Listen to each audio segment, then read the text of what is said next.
This is Matt Pearce. Jesus Christ gave us the goals, but Gandhi gave us the tactics.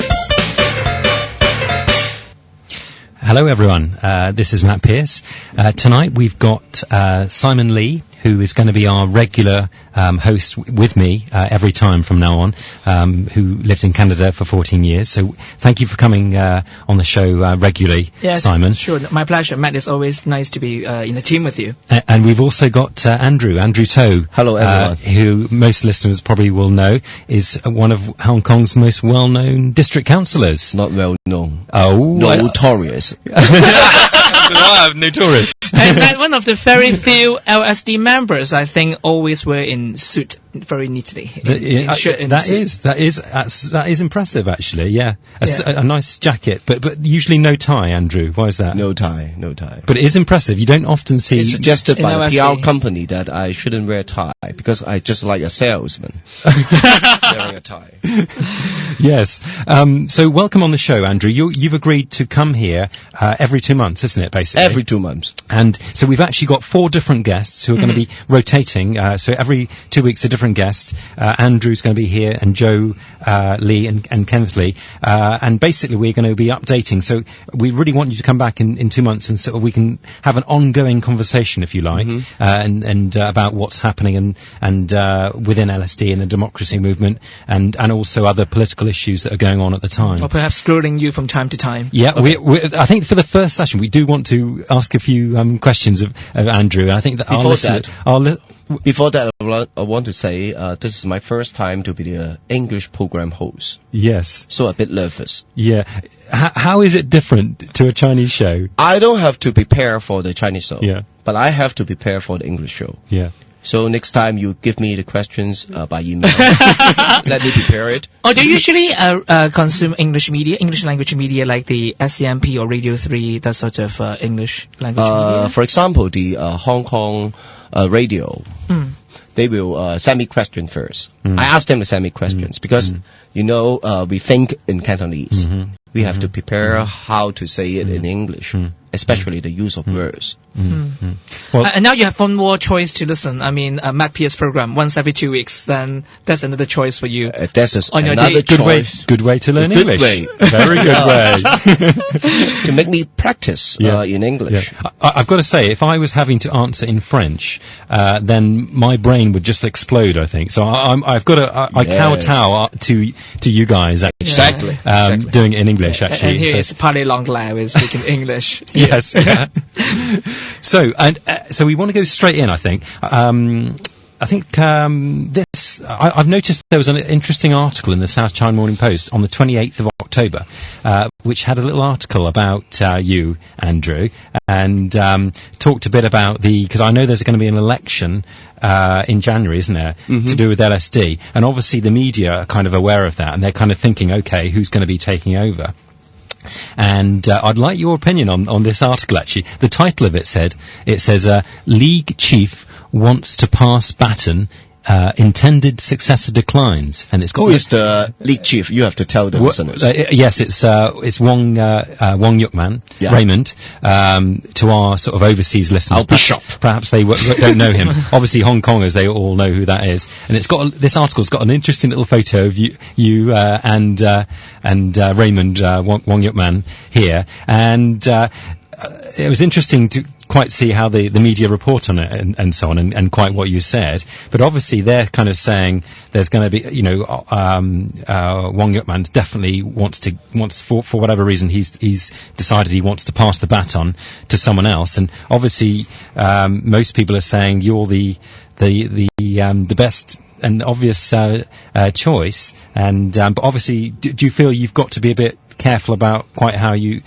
say in this point in time, what's kind of your thought on it? Because you've actually said, let me quote you in this article, Andrew. You said, it says, however, To said he was not prepared to succeed Wong as lead chairman. I don't think the timing is appropriate, he said. Yes, I explained it last night with Simon about this. My intention to be the chairman is in the future. It's much better because I'm not the legislative councillor. For media attention, you need a party leader to be a legislative councillor, rather than just a district councillor, just a young guy. So I think the timing is not good. This is one of the points. And the other thing is, we have the district council election in 2011. I don't think the results of the RSD will be very good, because our RSD is just, we can consolidate 10 to 15% of our supporters, rather than more than 50% of the voters.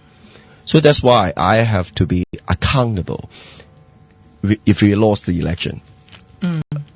Am I very calculative about this? Yeah. I mean, let me think about that. So going to your first point, do you think sort of ideally you would like to see Raymond Wong continuing for a longer before someone takes over? It's much better for our party, because we have just formed a party since 3 years ago. Yeah, you are one of our party members. Yeah. And one of the core members as well. Yeah. And the point is, if we try to pass the baton at this moment, it may not be appropriate, because I'm not a legislative councillor. I'm not very prepared to do so. But I think Raymond has a clear vision about this.